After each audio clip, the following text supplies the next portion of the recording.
साथियों, आप सभी का इस प्लेटफॉर्म पर स्वागत है। यहाँ पर हम लोग उत्तर प्रदेश लोक सेवा आयोग के द्वारा जो पूर्व में पीसीएस की परीक्षाएं कराई गई हैं, उन परीक्षाओं के प्रश्न पत्र को यहाँ पर हम लोग पूरी व्याख्या के साथ देख रहे हैं। तो आज की वीडियो में हम लोग यूपी पीसीएस 2018 के प्रश्न पत्र को देख रहे हैं और यहाँ पर इसके पहले पार्ट में हम लोग 75 क्वेश्चन कंप्लीट कर चुके हैं और इसके सेकंड पार्ट में जो शेष बचे हुए 75 क्वेश्चन हैं उनको यहाँ पर देखेंगे। तो चलिए प्रारंभ करते हैं। 76 नंबर क्वेश्चन को देखते हैं। निम्नलिखित ऊर्जा स्रोतों में से कौन पर्यावरणीय प्रदूषण नहीं उत्पन्न करता है?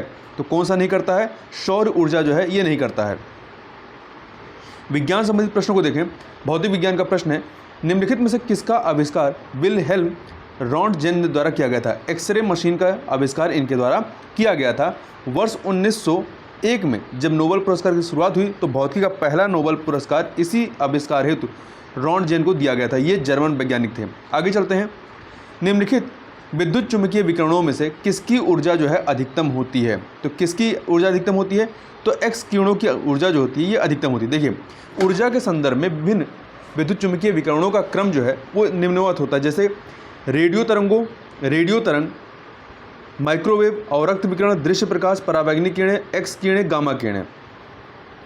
ठीक है, जैसे जैसे हम इधर आगे जाते जाएंगे उसकी ऊर्जा जो है वो बढ़ती जाएगी। ठीक है, तो इस प्रकार से एक्स किरणें यहाँ पर आ रही है तो एक्स, इन चारों में से एक्स किरणों की ऊर्जा अधिकतम होगी। मतलब सबसे कम ऊर्जा किसकी होगी? रेडियो तरंग की होगी, जबकि इनकी जो वेवलेंथ होगी वो ज़्यादा होगी। आगे चलते हैं। निम्नलिखित में से किसका वेग अधिकतम होता है? तो देखिए, प्रकाश का वेग जो होता है इन चारों में से अधिकतम होता है। प्रकाश एक सीधी रेखा में संचारित होती है। प्रकाश तरंगें निर्वात से होकर गुजरती हैं, परंतु ध्वनि तरंगें ऐसा नहीं कर पाती हैं। भिन्न भिन्न माध्यमों में प्रकाश की गति जो है या चाल भिन्न भिन्न होती है। प्रकाश की चाल सबसे अधिक निर्वात में होती है। आगे चलते हैं।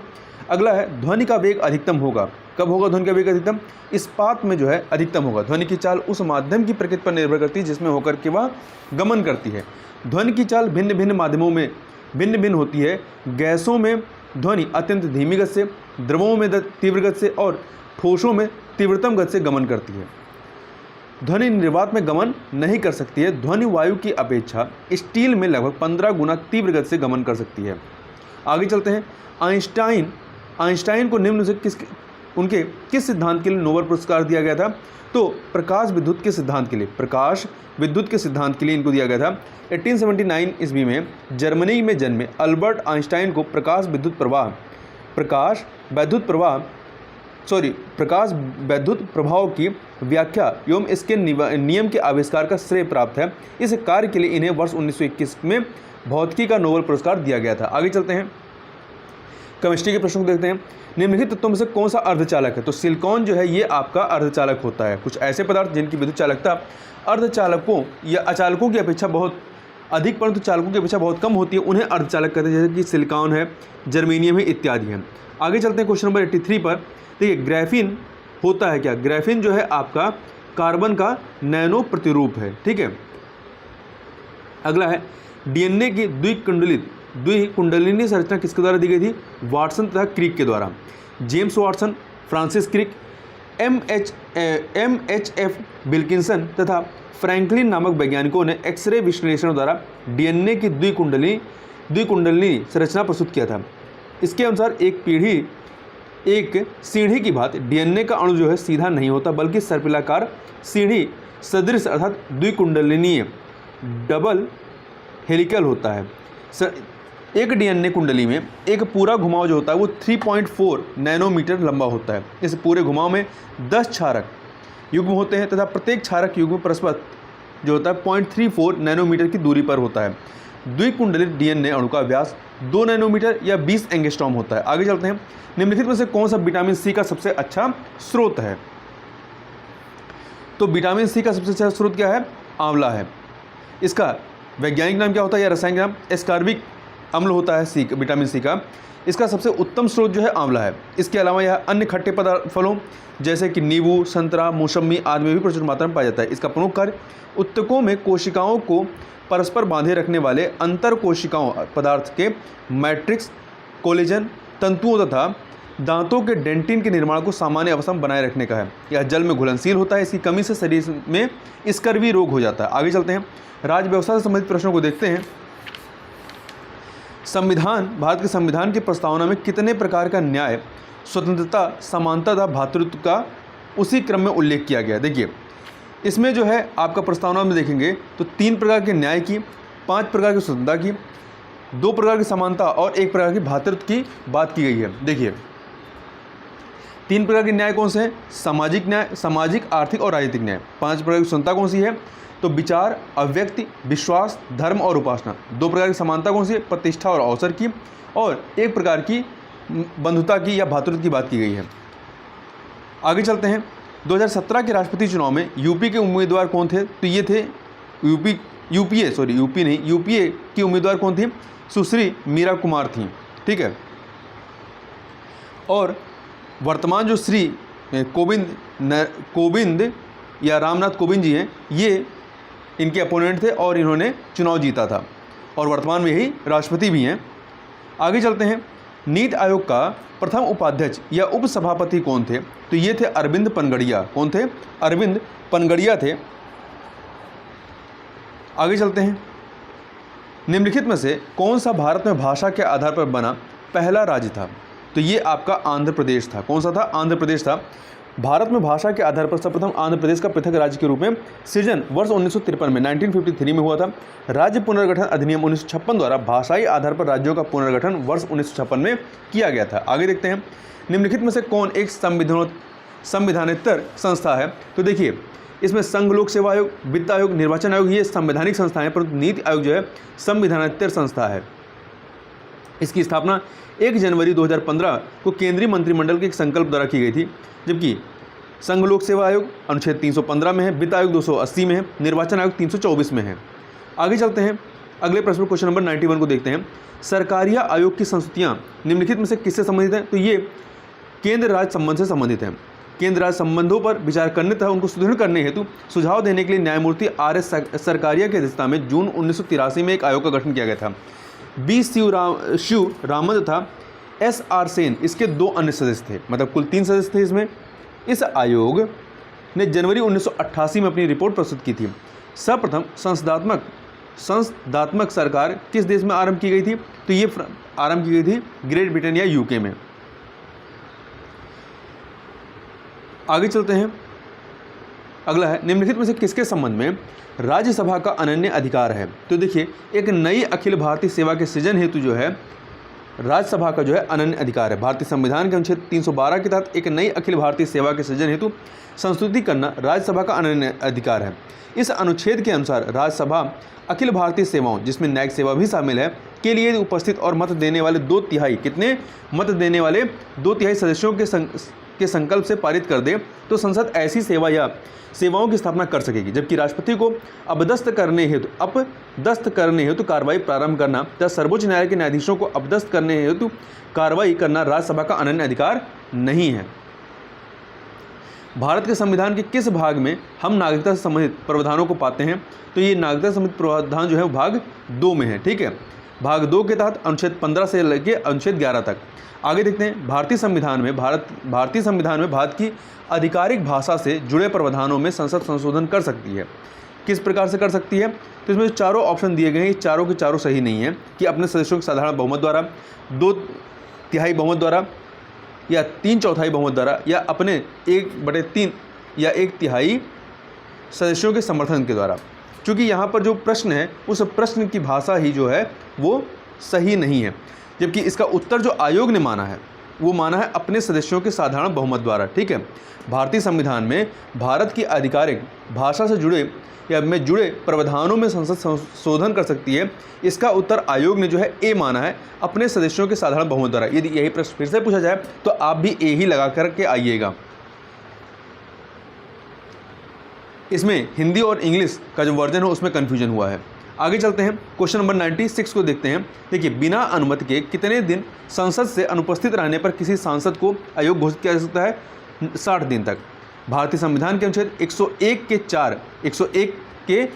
4 के अनुसार संसद के किसी सदस्य की सदस्यता तब समाप्त समझी जाती है जब वह 60 दिन की अवधि तक सदन की अनुज्ञा के बिना उसके सभी अधिवेशनों से अनुपस्थित रहता है। परंतु 60 दिन की उक्त अवधि की गणना करने में किसी ऐसी अवधि को हिसाब में नहीं लिया जाएगा जिसके दौरान सदन 17 अवशेष या निरंतर 4 से अधिक दिनों के लिए स्थगित रहता है। समलैंगिकता संबंधी सर्वोच्च न्यायालय का निर्णय निम्नलिखित में से किससे संबंधित है?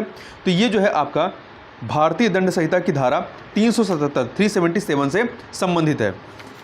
6 सितंबर 2018 को सर्वोच्च न्यायालय की 5 सदस्यीय संवैधानिक पीठ ने विभिन्न याचिकाओं पर सुनवाई करते हुए आईपीसी की धारा 377 को आंशिक रूप से असंवैधानिक घोषित किया था। ज्ञातव्य है कि आईपीसी की धारा 377 अप्राकृतिक यौन अपराधों से संबंधित है। आगे चलते हैं 98 नंबर क्वेश्चन। राज्य के नीति निषेधक तत्व सहज अध्ययन के लिए निम्न में से कौन से भागों में विभाजित किए जा सकते हैं? तो ये जो है आपका समाजवादी, उदार बौद्धिकतावादी, गांधीवादी, इन सभी भागों में विभाजित किया जा सकता है, अर्थात उपर्युक्त सभी। डी ऑप्शन सही हो जाएगा। देखिए, भारतीय संविधान के अंतर्गत राज्य के नीति निर्देशक तत्वों का उल्लेख भाग 4 के अनुच्छेद 36 से 51 तक किया गया है। इसमें आयरलैंड के संविधान से लिया गया। राज्य के नीति निर्देशक तत्वों को सहज अध्ययन के लिए समाजवादी, उदार बौद्धिकतावादी, गांधीवादी आदि भागों में विभाजित किया जा सकता है। राज्य के नीति निर्देशक तत्व की प्रकृति सकारात्मक तथा या गैर न्यायोचित है। इसको फुलफिल कराने के लिए आप न्यायालय नहीं जा सकते हैं, अर्थात ये वाद योग्य नहीं है। अगला है, निम्नलिखित में से किसे अशोक चंद्रा द्वारा भारत में आर्थिक मंत्रिपरिषद कहा गया है? तो योजना आयोग को आर्थिक मंत्रिपरिषद कहा गया है। ठीक है, आगे इसमें देखते हैं। अशोक चंद्रा द्वारा टिप्पणी के रूप में योजना आयोग, जो कि अब समाप्त हो गया है, जिसको नीति आयोग द्वारा प्रस्तावित कर दिया गया, को आर्थिक मंत्रिपरिषद कहा गया था। भारतीय न्यायिक व्यवस्था में जब जनहित याचिका को शामिल किया गया, उस समय भारत के मुख्य न्यायाधीश कौन थे? तो उस समय भारत के न्यायाधीश जो थे, ये इसकी थोड़ा सा व्याख्या देखते हैं पहले। भारतीय न्यायिक व्यवस्था में सर्वोच्च न्यायालय की पहल पर जनहित याचिकाओं PIL की शुरुआत होती है। इसके तहत नागरिक समाज का कोई व्यक्ति या समूह जनहित के मामलों में न्यायिक उपचार प्राप्त करने हेतु न्यायालय की शरण ले सकता है। सर्वप्रथम सर्वोच्च न्यायालय के न्यायाधीश PN भगवती द्वारा वर्ष 1979 में हुसैनारा खातून केस में जनहित याचिका स्वीकार की गई थी। इस याचिका को पुष्पा कपिला हिंगोरानी ने दाखिल किया था। तो यहाँ पे देखिए, ये PN भगवती का नाम आता है, सर्वोच्च न्यायालय के ये न्यायाधीश थे, परंतु ये मुख्य न्यायाधीश नहीं थे। आगे चलते हैं, आगे इसमें देखते हैं। देखिए, इन्हें जनहित याचिका की माता, मदर ऑफ PIL के नाम से भी जाना जाता है। उल्लेखनीय कि जिसमें PN भगवती ने याचिका स्वीकार की थी, उस समय वो सर्वोच्च न्यायालय के न्यायाधीश थे, न कि मुख्य न्यायाधीश। सर्वोच्च न्यायालय में न्यायाधीश के रूप में इनकी नियुक्ति 17 जुलाई 1973 को हुई, जबकि मुख्य न्यायाधीश के रूप में इनका कार्यकाल 12 जुलाई 1985 से 20 दिसंबर 1986 तक था। जबकि जनहित याचिका स्वीकार करने के समय YB चंद्रचूड़ जो थे वो सर्वोच्च न्यायालय के मुख्य न्यायाधीश थे। ठीक है, तो यहाँ पर आपका देखिए चंद्रचूड़ का नाम है ही नहीं है। इसमें आयोग ने जो उत्तर माना है वो PN भगवती को माना है। ठीक है, PN भगवती को माना है। आगे चलते हैं, यहाँ भी आप ध्यान रखिएगा, यही प्रश्न एज इट इज फिर से आ जाता है, तो आप भी PN भगवती ही लगा के आइए, क्योंकि आयोग ने वही उत्तर माना है। आगे देखते हैं क्वेश्चन नंबर 101। भारत की संविधान सभा की अंतिम बैठक की सही तिथि को बताइए। 24 जनवरी 1950। 24 जनवरी 1950। ठीक है, भारतीय संविधान के निर्माण के दौरान संविधान सभा के 11 अधिवेशन हुए थे। 11 अधिवेशन के अंतिम दिन या 11वें अधिवेशन के अंतिम दिन 26 नवंबर 1949 को संविधान को अंगीकृत किया गया था। इन 11 अधिवेशनों के अतिरिक्त संविधान सभा पुनः 24 जनवरी 1950 को समवेत होती है, जब सदस्यों द्वारा भारत के संविधान पर हस्ताक्षर किए गए थे। तो यहाँ पर यह है कि भारत की संविधान सभा की अंतिम बैठक की सही तिथि बताइए, तो ये 24 जनवरी 1950 हो जाएगी। संविधान में किसे भंग नहीं किया जा सकता है? संविधान में जो है किसे भंग नहीं किया जा सकता है? तो देखिए, विधान भंग नहीं किया जा सकता है, पर समाप्त किया जा सकता है। तो ये विधान परिषद है। ठीक है, विधान परिषद को भंग तो नहीं कर सकते हैं, परंतु हाँ, इसको समाप्त किया जा सकता है। पर यहाँ ध्यान रखिएगा, राज्यसभा के बारे में, राज्यसभा को ना ही भंग किया जा सकता है, ना ही समाप्त किया जा सकता है। तो यहाँ पे दोनों चीज़ें हैं।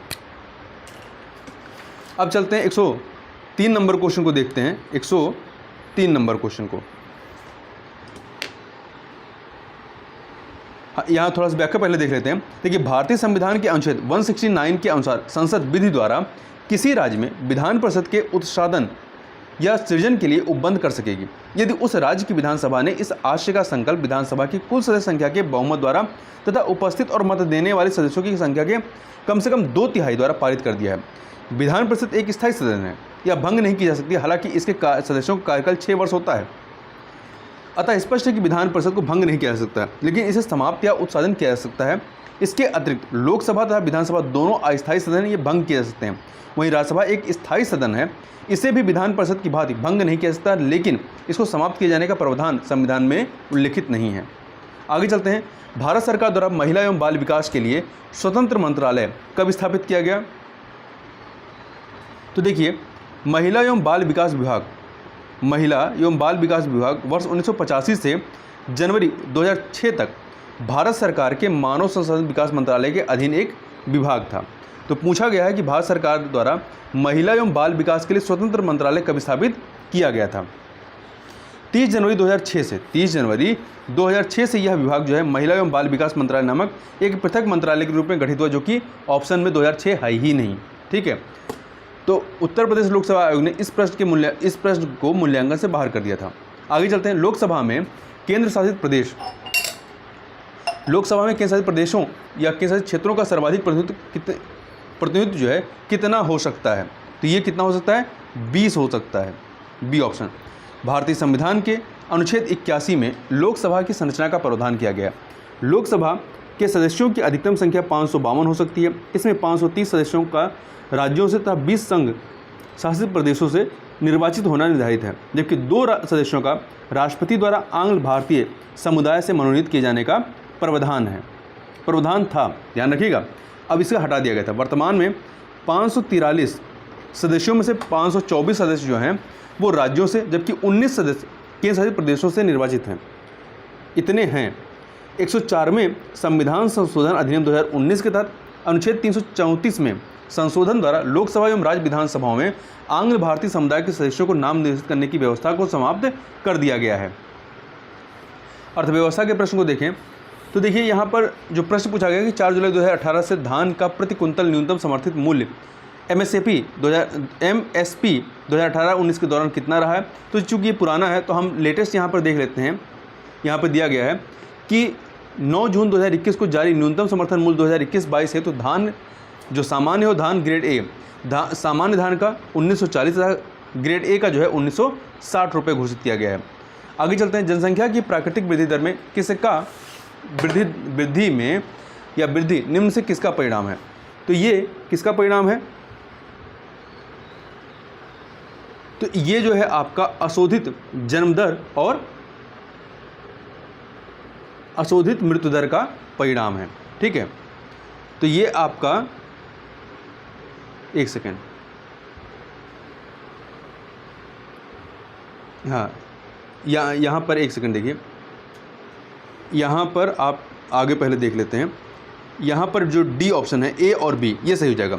जनसंख्या वृद्धि अथवा जनसंख्या परिवर्तन का अभिप्राय किसी क्षेत्र में समय की किसी निश्चित अवधि के दौरान बसे हुए लोगों की संख्या में परिवर्तन से है।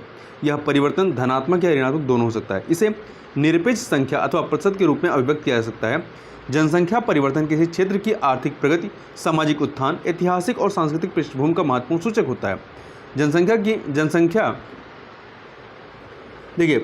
परिवर्तन किसी क्षेत्र की आर्थिक प्रगति, सामाजिक उत्थान, ऐतिहासिक और सांस्कृतिक पृष्ठभूमि का महत्वपूर्ण सूचक होता है।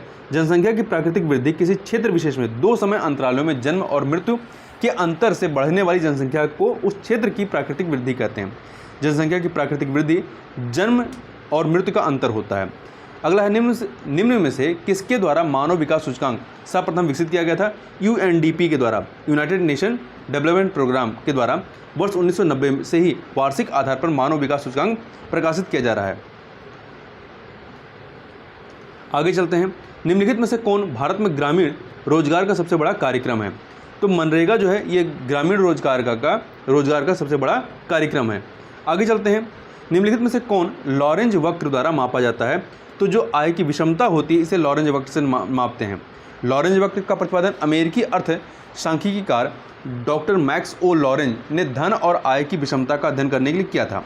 उनके नाम पर ही इसे लॉरेंज वक्र कहते हैं। इस वक्र का प्रयोग आय, धन, मजदूरी, लाभ, पूंजी तथा उत्पादन आदि के वितरण का अध्ययन करने के लिए भी किया जाता है। आगे चलते हैं, निम्नलिखित करों में से कौन सा कर ग्राम पंचायतों द्वारा लगाया जाता है? तो देखिए, स्थानीय मेलों पर जो कर होता है ये ग्राम पंचायतों के द्वारा लगाया जाता है, जबकि बिक्री कर और भू राजस्व कर जो है राज्य सरकार द्वारा वसूला जाता है। आगे देखते हैं, भारत में निम्नलिखित 5 पंचवर्षीय योजनाओं में से किसका मुख्य ध्येय समपोषणीय वृद्धि था? तो 12वीं जो पंचवर्षीय योजना रही इसका मुख्य ध्येय जो है समपोषणीय वृद्धि था। इसकी व्याख्या देखें तो देखिए, तीव्रतर अधिक समावेशी एवं संधारणीय विकास, faster more inclusive and sustainable growth शीर्षक के साथ 12वीं पंचवर्षीय योजना का कार्यकाल जो है वो 2012 से 17 था। 12वीं पंचवर्षीय योजना के प्रमुख निर्धारित लक्ष्य जो हैं इस प्रकार हैं। अब चूंकि ये खत्म हो चुका है इसलिए इसको बहुत ज़्यादा जानने की जरूरत नहीं है। आगे चलते हैं, उत्तर प्रदेश के निम्नलिखित नगरों में से किसे स्मार्ट सिटी विकास कार्यक्रम में विकास के लिए केंद्रीय सरकार द्वारा नहीं चुना गया है? तो देखिए, इसमें लखनऊ, इलाहाबाद, कानपुर को चुना गया परंतु गाजियाबाद को नहीं चुना गया है। जून 2015 में भारत सरकार द्वारा स्मार्ट सिटी मिशन का शुभारंभ किया गया था। इस मिशन के तहत 100 स्मार्ट शहरों का विकास किया जाना था। उत्तर प्रदेश का गाजियाबाद स्मार्ट सिटी विकास कार्यक्रम के लिए नहीं चुना गया था।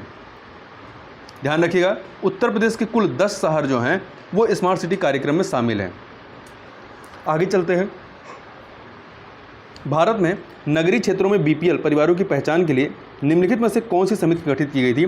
तो ये थी आपकी हाशिम समिति। कहाँ पे? नगरीय क्षेत्रों में, ठीक है। तो शहरी क्षेत्रों में रहने वाले गरीबों की पहचान हेतु विशेषज्ञ समिति का गठन प्रोफेसर SR हाशिम की अध्यक्षता में किया गया था, जिसने अपनी रिपोर्ट दिसंबर 2012 में प्रस्तुत की थी। समिति के अनुसार शहरी गरीबों की पहचान 3 प्रकार की कमजोरियों वल्नरेबिलिटीज़ के आधार पर की जा सकती है, जो इस प्रकार है। पहला, आवासीय कमजोरी, सामाजिक कमजोरी तथा पेशाजनक कमजोरी। वैश्विक गांव की संकल्पना का विकास आधारित है किससे? तो ये परिवहन एवं संचार विकास से। किससे आधारित है? परिवहन एवं संचार विकास से। निम्नांकित में से कौन भारत में गरीबी रेखा का निर्धारण करता है? कौन करता है? तो ये अभी तक योजना आयोग करता था, अब नीति आयोग करता है, ठीक है। अब इसके यहाँ पर नीति आयोग आ गया है। तो भारत में योजना आयोग राष्ट्रीय एवं राज्य स्तर पर निर्धनता रेखा के निर्धारण हेतु नोडल एजेंसी थी, लेकिन वर्तमान में 1 जनवरी 2015 से योजना आयोग का स्थान नीति आयोग ने ले लिया है। निम्नलिखित राज्यों में कौन सड़कों की लंबाई में भारत में प्रथम पायदान पर है? तो देखिए, भारत में प्रथम पायदान पर आपका महाराष्ट्र है।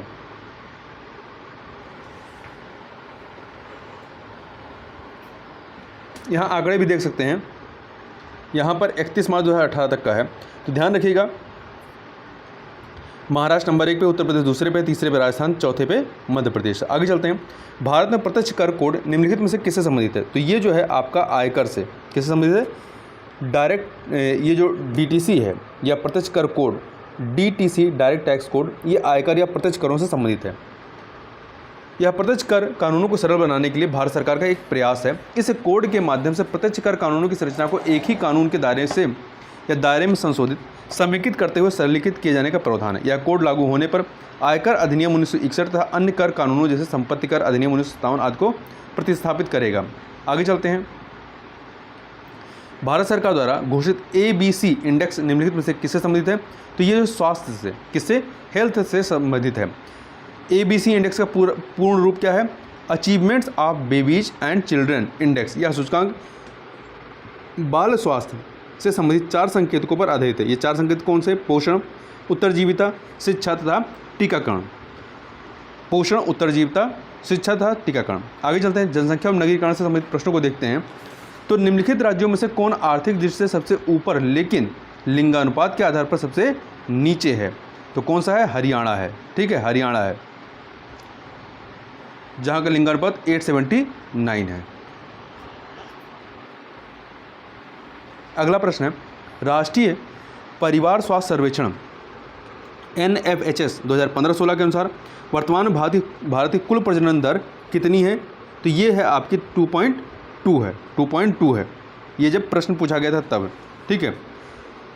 जबकि जो NFHS 5 है, ये 4 की बात की गई थी, जो कि 2019 से 21 के बीच में का है कि सर भारत में कुल प्रजनन दर कितना हो गया? 2.0 हो गया, 2 हो गया। तो ध्यान रखिए, अब 2 है, जिसमें शहरी क्षेत्र में 1.6 एवं ग्रामीण क्षेत्र में 2.1 है। 2011 की जनगणना के अनुसार निम्नलिखित राज्यों में किसमें ग्रामीण एवं शहरी दोनों क्षेत्रों में शिशु लिंगानुपात न्यूनतम है? तो ये है आपका हरियाणा। कौन है? हरियाणा है।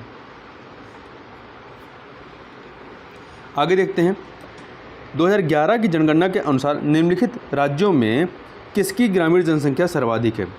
तो उत्तर प्रदेश की ग्रामीण जनसंख्या जो है वो आपकी सर्वाधिक है। आगे देखते हैं, विश्व जनसंख्या दिवस मनाया जाता है, कब मनाया जाता है? तो ये आपका 11 जुलाई को मनाया जाता है। संयुक्त राष्ट्र के आर्थिक एवं सामाजिक मामलों के विभाग के अनुसार विश्व की कुल जनसंख्या का कितना प्रतिशतांश शहरी क्षेत्रों में निवास करता है? तो 55% जो है ये शहरी क्षेत्रों में निवास करता है पूरे वर्ल्ड लेवल पे। तो हाल ही में संयुक्त राष्ट्र के आर्थिक एवं सामाजिक मामले विभाग के जनसंख्या प्रभाग द्वारा revision of world organization prospect 2018 नामक रिपोर्ट जारी की गई। ये पुरानी ही है। इस रिपोर्ट के अनुसार वर्तमान विश्व में की 55% जनसंख्या शहरी क्षेत्रों में निवास करती है। इस रिपोर्ट में अनुमान व्यक्त किया गया कि वर्ष 2050 तक विश्व की 68% जनसंख्या शहरी क्षेत्रों में निवासरत होगी या निवास करेगी। राज्य विशेष के प्रश्नों को देखें तो देखिए, उत्तर प्रदेश में पूर्वांचल एक्सप्रेसवे मार्ग निम्नलिखित में से किस नगर से नहीं गुजरेगी? तो ये जो पूर्वांचल एक्सप्रेसवे है ये फैजाबाद, आजमगढ़, मऊ से जाएगी, परंतु बस्ती जिला से होकर के नहीं जाएगी। ठीक है, तो ध्यान रखिएगा इसको। और इसकी जो कुल लंबाई हो कितनी है? 340.824 किलोमीटर है, जो लखनऊ से गाजीपुर तक 9 जिलों को जोड़ती है। इसका जो शिलान्यास था वो जुलाई 2018 में प्रधानमंत्री नरेंद्र मोदी के द्वारा किया गया था। अब ये जो पूर्वांचल एक्सप्रेसवे है ये कौन से 9 जिले हैं? तो देखिए, लखनऊ से प्रारंभ होकर बाराबंकी, अमेठी, सुल्तानपुर, फैजाबाद, अम्बेडकर नगर, आजमगढ़ तथा मऊ होते हुए गाजीपुर तक जाएगा। तो कुल 9 जिलों से होकर के ये जाएगा। आगे चलते हैं, उत्तर प्रदेश की निम्नलिखित नदियों में कौन सी पर्यावरण प्रदूषण के कारण जैविक आपदा घोषित हो गई है? तो देखिए, यहाँ पर जो उत्तर है आपका यमुना और गोमती दोनों है। पब्लिक डोमेन में जैविक आपदा घोषित नदी की सूचना नहीं प्राप्त है। जल गुणवत्ता के आधार पर यमुना नदी का जल गुणवत्ता जो है सूचकांक अधिक अशुद्धता की ओर है, जबकि इस दृष्टि से दूसरे क्रम पर गोमती नदी है। संयुक्त राष्ट्र संघ ने यमुना को मृत नदी घोषित किया, जबकि जैविक आपदा नदी इन्हीं दोनों नदियों में से कोई एक होगी। उत्तर प्रदेश लोक सेवा आयोग ने इस प्रश्न का उत्तर जो है वो गोमती को माना है, गोमती नदी को, बी ऑप्शन। 2011 की जनगणना के अनुसार उत्तर प्रदेश के निम्नलिखित जनपदों में किसमें महिला साक्षरता दर सबसे कम है? तो कहाँ पर है? श्रावस्ती में सबसे कम है। उत्तर प्रदेश के श्रावस्ती जिले की महिला साक्षरता दर 34.8% है, जो उत्तर प्रदेश के अन्य जिलों की अपेक्षा सबसे कम है। उत्तर प्रदेश का सर्वाधिक महिला साक्षरता वाला जिला कौन सा? कानपुर नगर, 75.1%। आगे चलते हैं, करंट अफेयर के प्रश्नों को देखते हैं। तो देखिए, यहाँ पर आपको बस याद रखना है कि जो 22वां फुटबॉल विश्व कप होना है वो 2022 में कहाँ पे होगा? कतर में आयोजित होगा। ठीक है, और इससे पहले जो हुआ था वो कहाँ पे हुआ था? 21वां वाला रूस में हुआ था। निम्नलिखित देशों में किसमें प्रधानमंत्री मोदी ने 11 मई 2018 को रामायण सर्किट की शुरुआत की? तो ये ध्यान रखिएगा, नेपाल में। आगे चलते हैं, संयुक्त राष्ट्र के ई गवर्नमेंट सूचकांक 2018 का, तो हम यहाँ पे 2020 की बात करते हैं कि सर भारत का कौन सा स्थान? तो भारत के 2020 की रैंकिंग में भारत का स्थान 100वां है। कौन सा है? 100वां है, जबकि डेनमार्क को शीर्ष स्थान दिया गया है। निम्नलिखित राज्यों में कौन मई जून 2018 में निपाह वायरस बीमारी के प्रकोप का चर्चा में था? तो केरल था उस समय। ठीक है, आगे चलते हैं, भारतीय राष्ट्रीय डिजिटल पुरस्कार जून 2018 में प्रकाश जावड़ेकर द्वारा किस नगर में राष्ट्र को समर्पित किया गया था? तो दिल्ली में। आगे चलते हैं, वैश्विक शांति सूचकांक 2018, तो हमें 2018 नहीं बल्कि वैश्विक शांति सूचकांक 2021 की बात करें तो भारत का कौन सा स्थान रहा है? तो 2021 में जो भारत का स्थान रहा है 135वां रहा है। कितना रहा है? 135वां रहा है। और प्रथम स्थान पर कौन सा है? आइसलैंड है। आगे चलते हैं, 15वां प्रवासी भारतीय दिवस जनवरी 2019 में किस शहर में आयोजित होगा? तो ये वाराणसी में हुआ था। अभी जो है कौन सा चल रहा है? 16वां है प्रवासी भारतीय दिवस। आगे चलते हैं, निम्नलिखित में से किसने जुलाई 2018 में पाकिस्तान का संसदीय चुनाव जीता और प्रधानमंत्री बने? इमरान खान बने थे। आगे चलते हैं, अब इन्होंने अपने पद से इस्तीफा भी दे दिया है। निम्न में से किसने वर्ष 2018 के मैक्सेस पुरस्कार जीता था? तो ये उस समय जो भारत वाटवानी और सोनम वांगचुक ने जीता था। जो अभी हाल ही में जारी किया गया है उसमें कोई भारतीय शामिल नहीं है। 10वां ब्रिक्स शिखर सम्मेलन या 10वां ब्रिक्स शिखर सम्मेलन 2018 निम्नलिखित देशों में से किस में आयोजित किया गया? तो ये आयोजित किया गया दक्षिण अफ्रीका में। कहाँ पर? दक्षिण अफ्रीका में 2018 में, ठीक है। जबकि 12वां ब्रिक्स शिखर सम्मेलन 2021 का जो है वर्चुअल माध्यम से भारत की मेज़बानी में संपन्न हुआ था। ध्यान रखिएगा। मैरी कॉम को हाल ही मतलब सितंबर 2018 में किसका ब्रांड एम्बेसडर बनाया गया था? तो इन्हें BSNL का ब्रांड एम्बेसडर बनाया गया था। एंड्रेज मैनुअल लोपेज ओब्राडोर जुलाई 2018 में निम्न से किस देश के राष्ट्रपति निर्वाचित हुए थे? मैक्सिको के, ठीक है। आप ये जो करंट के प्रश्न इनको देख करके आप अंदाजा लगा सकते हैं कि आयोग किस प्रकार से प्रश्न पूछता है करंट के। आगे चलते हैं। अगला है पनामा पेपर्स के आधार पर भ्रष्टाचार के लिए निम्नलिखित देशों में किसके प्रधानमंत्री को 10 वर्ष की जेल की सजा दी गई है? तो ये हैं पाकिस्तान के प्रधानमंत्री नवाज शरीफ को। आगे चलते हैं। जुलाई 2018 में प्रकाशित नेशनल रजिस्टर ऑफ सिटीजन के ड्राफ्ट के अनुसार किस राज्य में 40 लाख से अधिक अवैध शरणार्थी पाए गए हैं? किस राज्य में 40 लाख से अधिक अवैध शरणार्थी पाए गए थे? ये 2018 की बात थी, तो असम में पाए गए थे। आगे चलते हैं। अमेरिकी पत्रिका विज्ञान द्वारा 26 जुलाई 2018 को जारी रिपोर्ट के अनुसार एक विशाल भूमिगत झील का पता किस ग्रह पर चला है? तो ये उस समय जो है मंगल ग्रह पर पता चला था। आगे चलते हैं। अमेरिका के राष्ट्रपति डोनाल्ड ट्रंप ने उत्तर कोरिया के नेता किम जोंग से 12 जून 2018 को किस देश में मुलाकात की थी? तो सिंगापुर में मुलाकात की थी। अब डोनाल्ड ट्रंप राष्ट्रपति नहीं हैं। आगे चलते हैं। निम्नलिखित देशों में से किसमें प्रति गाय दूध का औसत वार्षिक उत्पादन सर्वाधिक है? कहाँ पर है? डेनमार्क का है, ठीक है। ICAR the international committee for animal recording के अनुसार वर्ष 2017 में डेनमार्क में प्रति गाय औसत जो वार्षिक उत्पादन है दुग्ध उत्पादन वो 9,800 किलोग्राम है, जो विश्व में सर्वाधिक है। विविध प्रश्नों को देखते हैं। नॉर्मन बोरलाग को किस क्षेत्र में नोबेल पुरस्कार दिया गया था? तो इन्हें जो है शांति के क्षेत्र में, किस क्षेत्र में? शांति के क्षेत्र में, क्योंकि इन्होंने कृषि जो लिखा हुआ है कृषि के क्षेत्र से संबंधित, परंतु कृषि में जो है नोबेल पुरस्कार नहीं दिया जाता है। अंतर्राष्ट्रीय स्तर पर हरित क्रांति के जनक नॉर्मन ई बोरलाग को वर्ष 1970 में नोबेल शांति पुरस्कार सम्मानित किया गया था। नॉर्मन ई बोरलाग ने उन्नत कृषि द्वारा भुखमरी के विरुद्ध लड़ाई हेतु विश्व खाद्य पुरस्कार जो है वो शुरू किया था।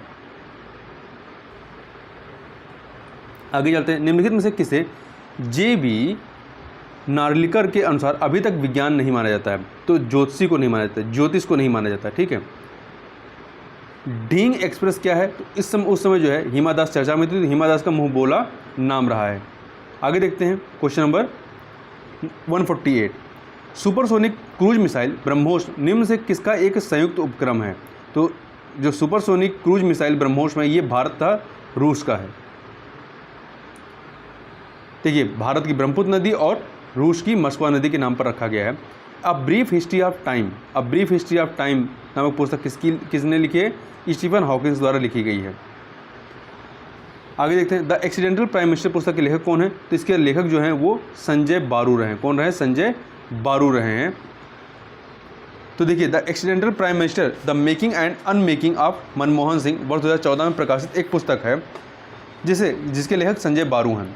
श्री बारू मई 2004 से लेकर के अगस्त 2008 तक तत्कालीन प्रधानमंत्री मनमोहन सिंह के मीडिया सलाहकार रह चुके हैं। तो इस प्रकार से हम लोगों ने 2 वीडियो के तहत 150 प्रश्नों को देखा। तो इस वीडियो में बस इतना ही। मिलते हैं नेक्स्ट वीडियो, तब तक के लिए बहुत बहुत धन्यवाद।